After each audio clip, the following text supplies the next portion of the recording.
आपका बहुत बहुत स्वागत है आपके अपने यूट्यूब चैनल ज्ञान प्रवाह में। स्टूडेंट, आज के इस वीडियो में हम जानेंगे प्रेजेंट इंडेफिनिट टेंस के बारे में, प्रेजेंट इंडेफिनिट टेंस की पहचान और उसके केवल पॉजिटिव सेंटेंस के इंग्लिश ट्रांसलेशन के नियम के बारे में जानेंगे। तो आइए चलते हैं present indefinite tense. Present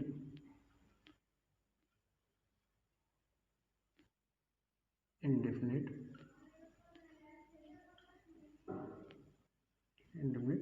tense,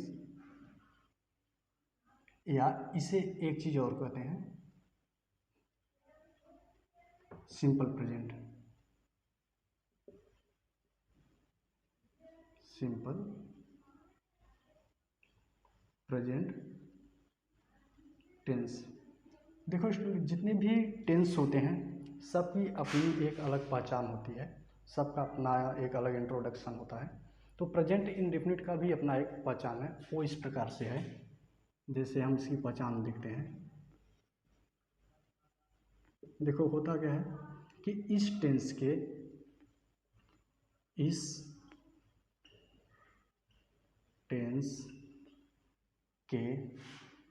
अर्थात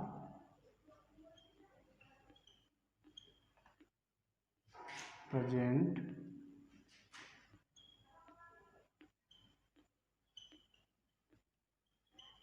इंडेफिनिट टेंस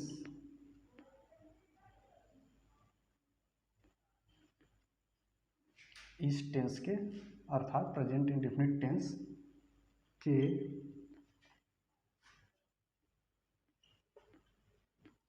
वाक्यों के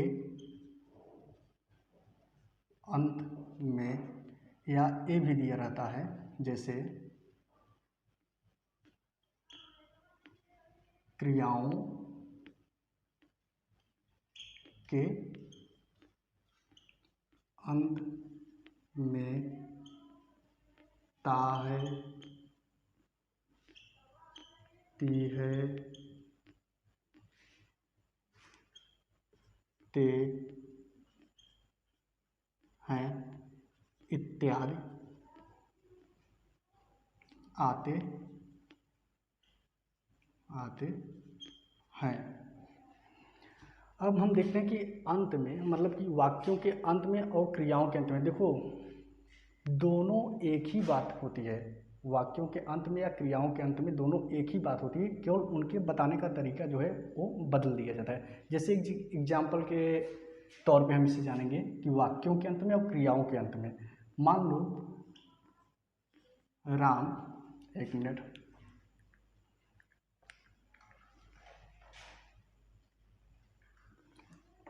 राम बाजार जाता है। तो देखते हैं हम यहाँ पे कि राम बाजार जाता है। अगर हम पहली शर्त लेते हैं कि इस टेंस के वाक्यों के अंत में, देखो वाक्य ये पूरा सेंटेंस है, अंत में ता है, ती है, ते, कर्ता अनुसार ता, ती, ते कुछ भी आ सकता है, आता है। और दूसरा क्रियाओं के अंत में, देखो जाना वर्ब है और इसके अंत में ता, ती, जो भी क्रिया रहेगी उसके अंत में ता, ती, ते कुछ भी आ सकता है कर्ता अनुसार।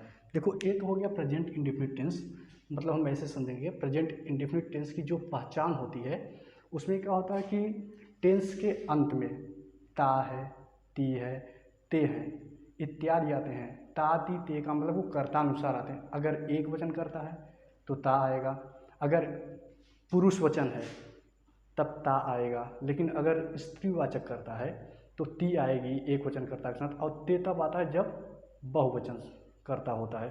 तो ये हो गया हमारा पहचान प्रेजेंट इंडेफिनिट टेंस का।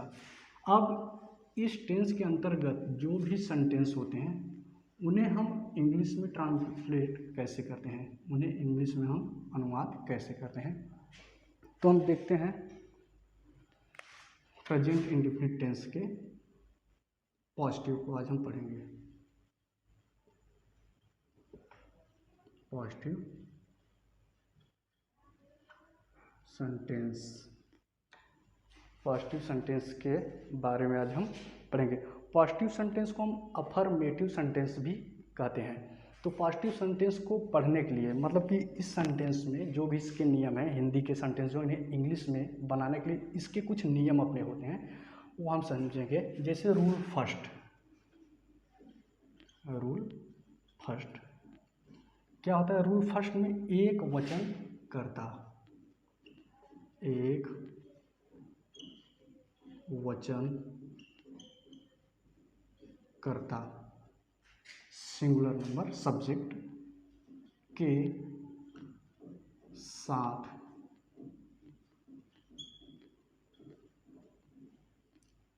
एक वचनकर्ता के साथ क्रिया में यस या ईएस लगाते हैं। देखो, एक वचनकर्ता के साथ क्रिया में यस या ईएस लगाते हैं। तो एक वचनकर्ता के साथ क्रिया में यस या ईएस क्यों लगाया जाता है? देखो, जब कर्ता एक वचन है तो क्रिया को भी एक वचन मतलब सिंगुलर नंबर में ही रखना होता है। एक वचन में इसे रखने के लिए यस या ईएस लगाया जाता है। याद कर लो कि क्रिया को सिंगुलर फॉर्म में लाने के लिए यस या ईएस लगाया जाता है। अब एक चीज़ हम और समझेंगे कि एक कर्ता होता क्या है। ये बहुत समझने वाली बात है कि कर्ता होता क्या है। कर्ता मीन्स हम हिंदी में अगर ऐसे समझ लें आसान भाषा में कि कर्ता मीन्स होता है करने वाला। किसी काम को करने वाले को क्या बोलते हैं? कर्ता। जो काम को करता है उसे कर्ता होते हैं। और स्वाभाविक है काम को करने वाला या तो एक व्यक्ति होगा या तो समूह में एक से अधिक व्यक्ति हो सकते हैं। तो अंग्रेजी में हम क्या बोलते हैं? एक वचन कर्ता मतलब सिंगुलर नंबर सब्जेक्ट और दो वचन बहुवचन मतलब कि प्लूरल नंबर सब्जेक्ट। लेकिन हिंदी और संस्कृत में ऐसा नहीं होता। हिंदी में होता है एक वचन कर्ता, द्विवचन कर्ता और बहुवचन कर्ता। लेकिन इंग्लिश में केवल दो ही होता है, एक वचन कर्ता सिंगुलर नंबर सब्जेक्ट और बहुवचन प्लूरल नंबर सब्जेक्ट। तो कर्ता को हम यहाँ समझ लेते हैं। कर्ता मीन्स होता है करने वाला। किसी काम को जो करता है उसे कर्ता बोलते हैं। रूल सेकेंड देखते हैं। रूल सेकेंड में होता क्या है कि बहुवचन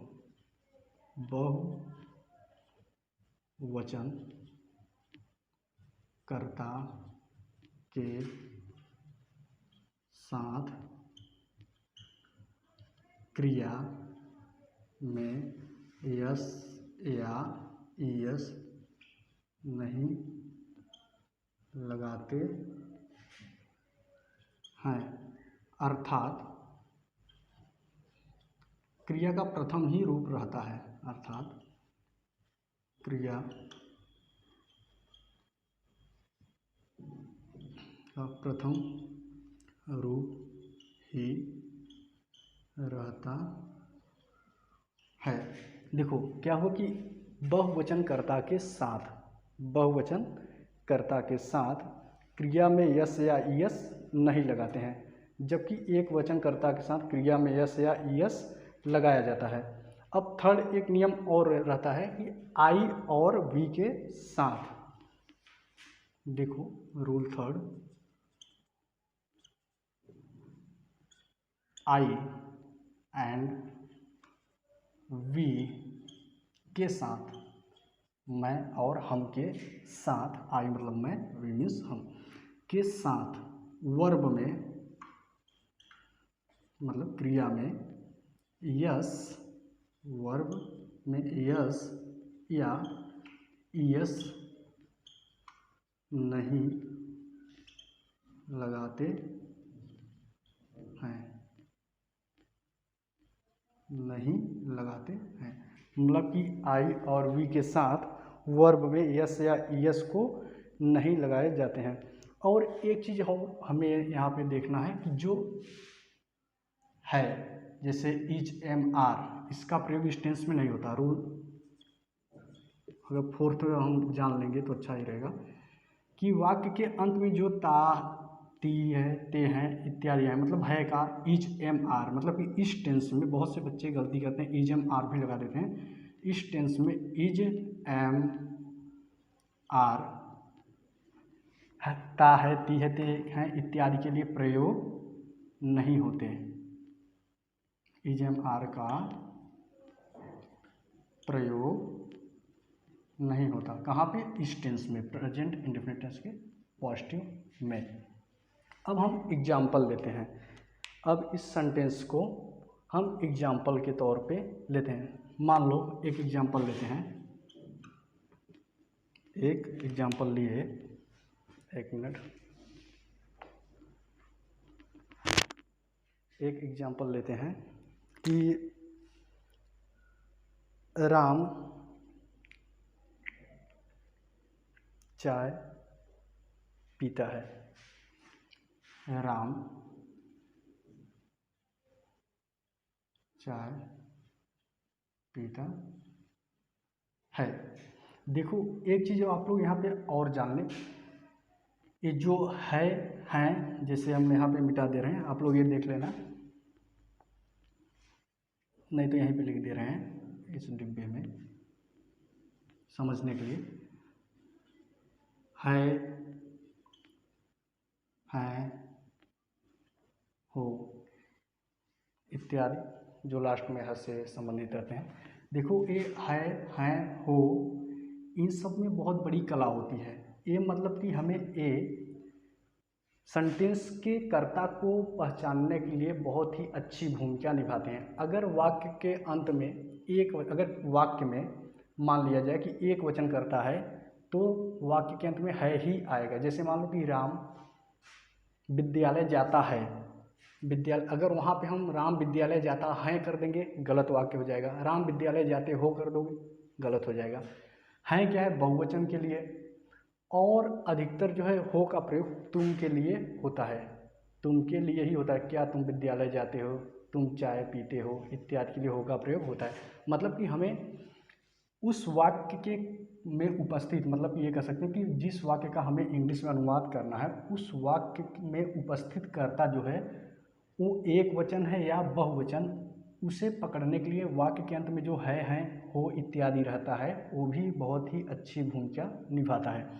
तो यहाँ पे हम देखेंगे कि ट्रांसलेट करना सीखेंगे। राम चाय पीता है। तो देखो पहला नियम पढ़ लो, राम एक वचन कर्ता के साथ। देखो हाँ, एक वचन मतलब जब किसी काम को एक व्यक्ति करता है या किसी काम को करने वाला जब एक व्यक्ति हो तो वो सिंगुलर नंबर सब्जेक्ट होता है एक वचन। देखो राम क्या है? एक ही व्यक्ति, मान लो आदमी हो सकता है, मतलब यंग आदमी या तो बच्चा हो सकता है, कोई भी नाम हो सकता है। राम चाय पीता है। तो देखो चाय क्या है?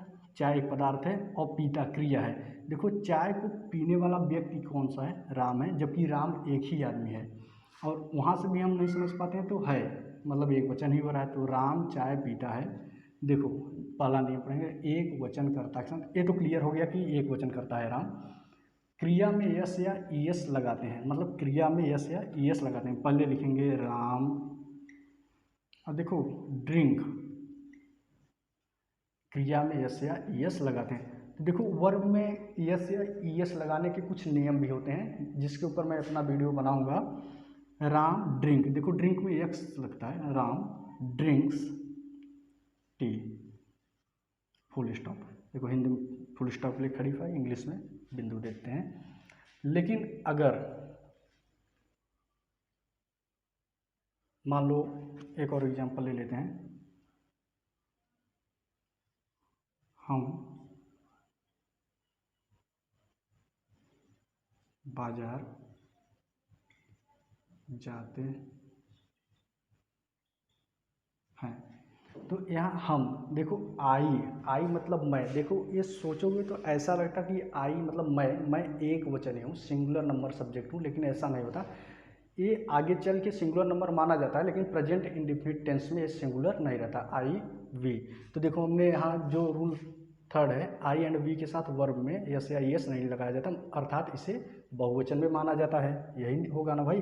तो देखो हम बाजार जाते हैं, तो इसे जब बहुवचन मानेंगे तो दूसरा नियम पढ़ेंगे, बहुवचन कर्ता के साथ, यहाँ पे मिट गया लिखते समय, क्रिया में यस या ईएस नहीं लगाते हैं, अर्थात क्रिया का प्रथम रूप ही रहता है या प्रथम रूप ही लगाते हैं। जैसे we go to market, we go to market. हो गया, मतलब कि एक वचनकर्ता के साथ क्रिया में यस या ईएस लगाया जाता है और बहुवचनकर्ता के साथ क्रिया में यस या ईएस नहीं लगाया जाता। एक चीज़ और हम देखेंगे कि जैसे मान लो कभी कभी ये कन्फ्यूजन में हो जाता है कि बहुत से बच्चे हो जाते हैं, बहुत से बच्चे ऐसे होते हैं जो पढ़ते समय सोचने लगते हैं कि ए कहाँ लगाया जाता है। मान लो कि देखो ए, जैसे कि मैं एक पत्र लिख रहा हूँ, आई राइट अ लेटर, तो ए ध्यान देने वाला है कि अगर मैं एक वचन करता है तो ऐसा अगर कोई वर्ब आता है, क्रिया आता है, तो उसके साथ ए ही प्रयोग हो जाए। जैसे मान लिया जाए कि यहाँ तक आपको समझ में आ गया, मैं मिटा रहा हूँ यहाँ पे।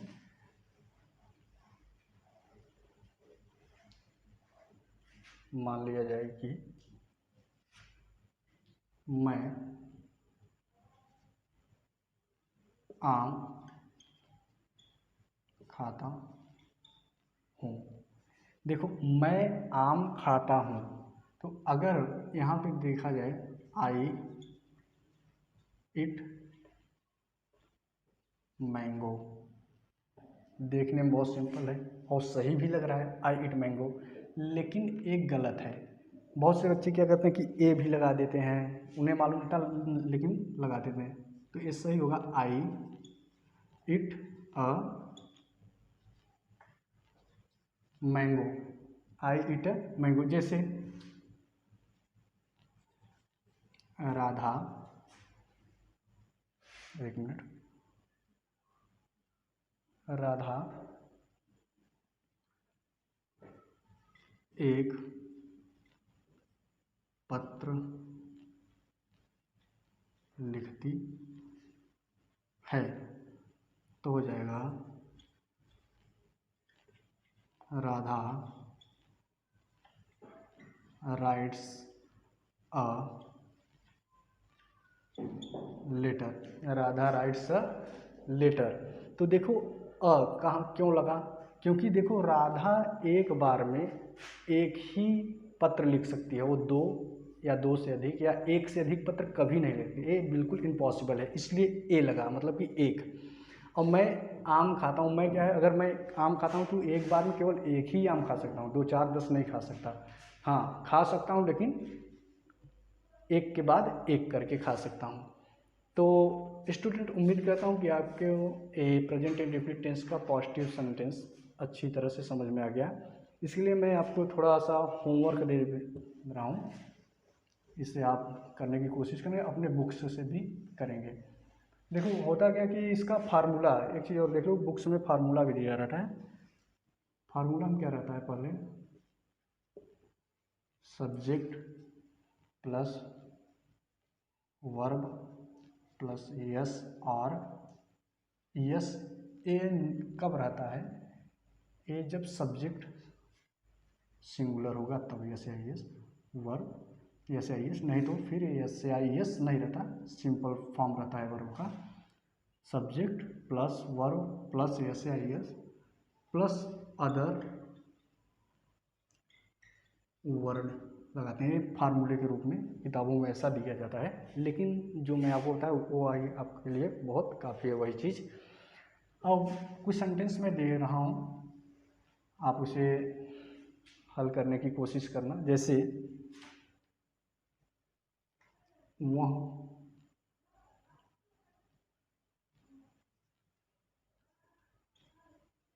आंगन में गाती है, मैं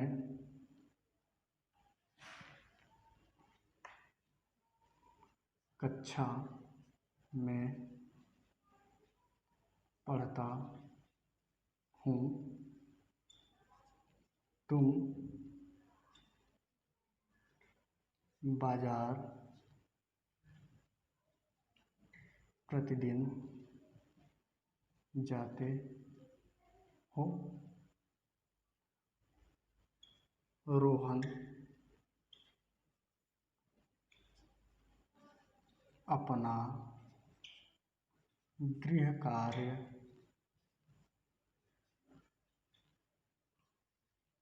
प्रतिदिन लिखता है। एक सेंटेंस और ले लो, माली बगीचे में, माली बगीचे में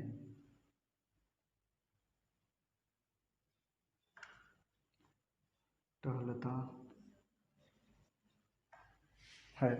ये 5 सेंटेंस है, इससे आप सॉल्व करेंगे। उसके अलावा भी आपके पास अगर इंग्लिश की बुक हो तो अपनी बुक से भी आप सॉल्व करेंगे। ये सिंपल सेंटेंस है, हार्ड सेंटेंस भी आपको धीरे धीरे ऐसे ही आएगा बनाने।